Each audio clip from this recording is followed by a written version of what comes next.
time now for this week's mental health moment. According to a recent poll of the American Psychiatric Association, nearly a third of Americans who set New Year's resolutions mentioned mental health as one of their top goals, alongside things like fitness, diet, and relationships. Among those making resolutions focused on mental health this year, 49% plan to meditate, 35% plan to see a therapist, 31% planned to take a break from social media, and 26% plan to journal. So here with us in studio to discuss is Justin Chenette, spokesperson for Sweetser. Justin, thanks so much. So why is mental health becoming such a popular New Year's resolution? Well, I think the good news is it looks like the stigma attached to mental health is reducing, and conversations like this each week are so important.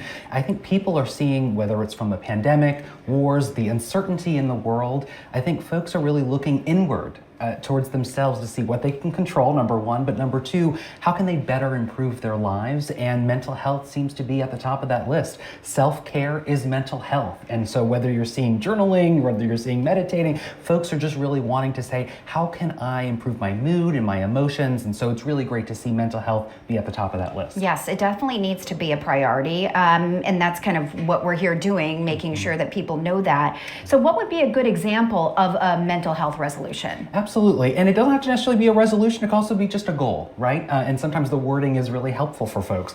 Disconnecting from technology and social media. I mean, we're all glued to our phones. I'm a big believer in that, but it's one of those things where, you know, those notifications that go off every 5 seconds, it leads to anxiety. And so it's important to set boundaries for yourself. Maybe after 6 o'clock, maybe at dinner, you don't have notifications in the evening, right? Maybe it's on a particular weekend day. Just having that disconnect moment so you're not always in it, whether you're connected to your work or your personal life. It is a gateway to all of those communications, but having some boundaries is important. I also think it's important to get out in nature. So on the reverse side of that technological aspect of things, just getting some fresh air. It could be 10 minutes at lunch, so important to just breathe that fresh air, get a reset moment in the middle of the day so you're not always in your office or always looking at a screen. Schedule some you time. You know, we're so overscheduled and overbooked as it is, but if you're someone who's like, I can't find any wiggle room in my schedule, block off time for you. You're worth it, right? And so maybe, again, it's maybe going for a walk, it's finding some time to meditate in the beginning of your day or at the end of your day, but put it in your calendar, and that way you're more apt to actually do it. Reconnect with a friend. Quality friendships lead to quality life. And so it's important to maybe find that time to send that text message or that phone call, reconnect with friends. And then lastly, seek professional help if you need it. It's okay to ask for help. And if someone is looking to find a mental health professional, any tips on how to do that? Absolutely. You can contact Sweetser at sweetser.org. You can reach out to our Promise Line.